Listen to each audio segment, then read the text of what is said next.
यह एक व्यावहारिक ज्ञान को बढ़ाने वाली उपयोगी कहानी है। इस कहानी को हम पीढ़ियों से कहते और सुनते चले आ रहे हैं, लेकिन किसी भी बात को सिर्फ कहना और सुनना ही काफ़ी नहीं होता है। कहानी की सार्थकता तब साबित होगी जब हम अपने जीवन में इसे उतारें भी। कहानी कुछ यूं है। एक राजा थे। राजा बड़े ही पराक्रमी, न्यायप्रिय, धार्मिक विचारों वाले एवं बुद्धिमान थे। उनके शासन में प्रजा सुखी थी। उनके राज्य में सुव्यवस्था एवं शांति थी। राजा के 3 संतानें थीं, 2 पुत्र एवं सबसे छोटी एक पुत्री थी। राजा जब वृद्ध होने लगे तो उन्हें अपने राज्य और राज सिंहासन के उत्तराधिकार को लेकर चिंता होने लगी। वह यह समझ नहीं पा रहे थे कि अपने 3 संतानों में से किसे अपना उत्तराधिकारी घोषित करें, जो उनकी मृत्यु के बाद राज्य को भली भांति संभाल सके। योग्य उत्तराधिकारी का चुनाव किस तरह किया जाए, इसी उधेड़-बुन में राजा पड़े हुए थे। बहुत सोचने के बाद उनके दिमाग में एक युक्ति आई। उन्होंने अपने तीनों बच्चों को बुलाया और प्रत्येक को बहुत थोड़े से पैसे दिए। फिर राजा ने प्रत्येक को महल का एक एक कमरा दिया और उनसे कहा कि इन पैसों से कोई ऐसी वस्तु खरीद कर लाओ जिससे कि तुम्हें जो कमरा मैंने दिया है वह पूरी तरह से भर जाए।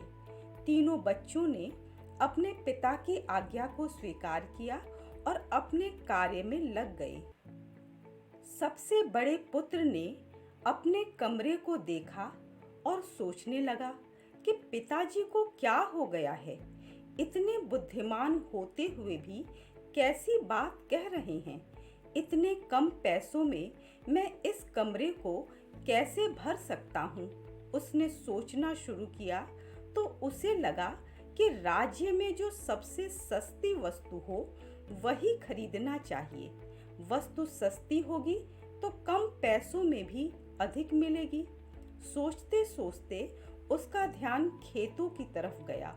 उसने सोचा कि खेतों में फसल कटने के बाद जो सूखे झाड़ झंखाड़ बच जाते हैं, जिसे भूसे के रूप में पशुओं को खिलाया जाता है, वह सबसे सस्ता होता है।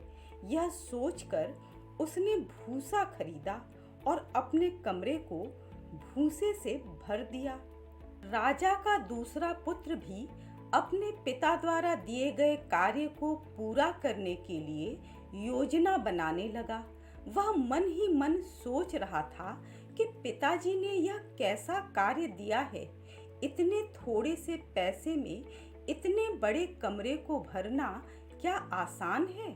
उसने भी सोचा कि कोई सस्ती और हल्की वस्तु होगी तो उसे खरीदा जा सकता है।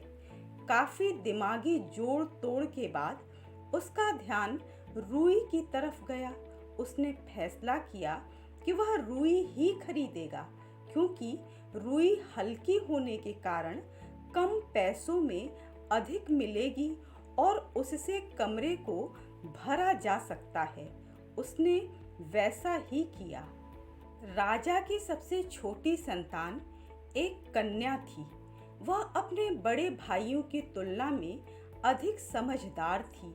उसने सोचा कि मेरे बुद्धिमान पिता अवश्य ही हमारी बुद्धि की परीक्षा ले रहे हैं और मुझे अपने पिता को निराश नहीं करना चाहिए। पुत्री ने बड़े ही शांत दिमाग से चिंतन किया।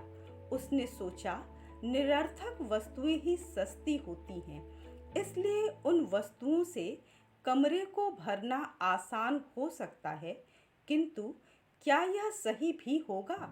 तब सोचते हुए उसके मस्तिष्क में एक विचार कौंधा।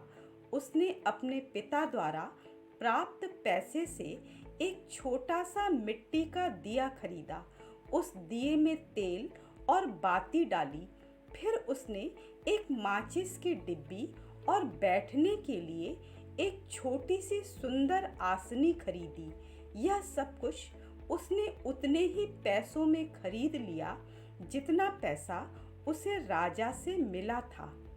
अगले दिन राजा अपने बच्चों के कमरे को देखने के लिए गए। वह जैसे ही सबसे बड़े लड़के के कमरे के पास गए, वह कमरे के बाहर ही खड़ा हुआ मिल गया। उसने अपने पिता को प्रणाम किया और बड़ी प्रसन्नता के साथ उन्हें अपने कमरे में ले गया। राजा कमरे को झाड़ झंखाड़ तथा भूसे से भरा हुआ देखकर निराश होते हैं, किंतु उन्होंने कुछ कहा नहीं।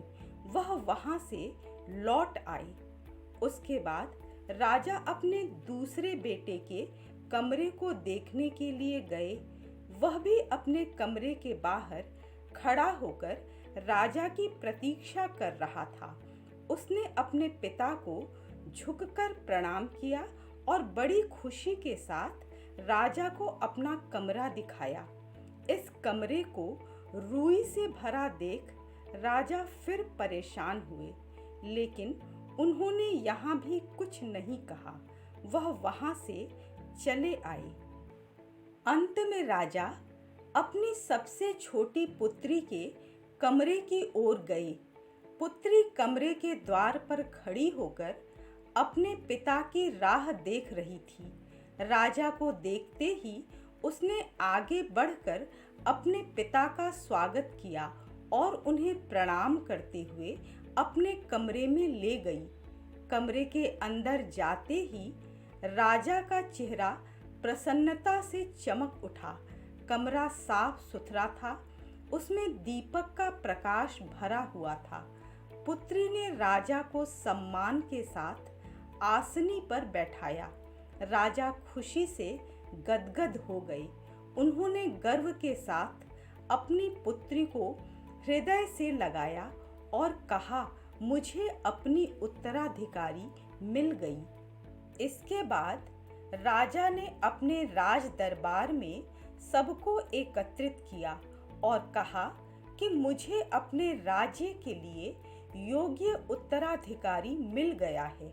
उन्होंने अपने छोटी पुत्री के नाम की घोषणा की तथा उसका राज्याभिषेक कर दिया। सारी प्रजा राजा के इस निर्णय से अति प्रसन्न हुई। राजा ने पुत्र और पुत्री में भेद नहीं किया, न ही उन्होंने यह सोचा कि बड़ी संतान को ही सिंहासन का उत्तराधिकारी बनाया जाए, बल्कि उन्होंने बौद्धिक स्तर एवं योग्यता के आधार पर अपनी सबसे छोटी पुत्री को अपना उत्तराधिकार सौंपा। कहानी आज के दौर में सार्थक एवं उपयोगी है। उत्तराधिकारी का चुनाव करते समय अथवा किसी भी कार्य या जिम्मेदारी को सौंपते समय हमें उचित व्यक्ति का चुनाव करना चाहिए और इस उचित होने का आधार व्यक्ति के गुण एवं उसकी योग्यता होना चाहिए।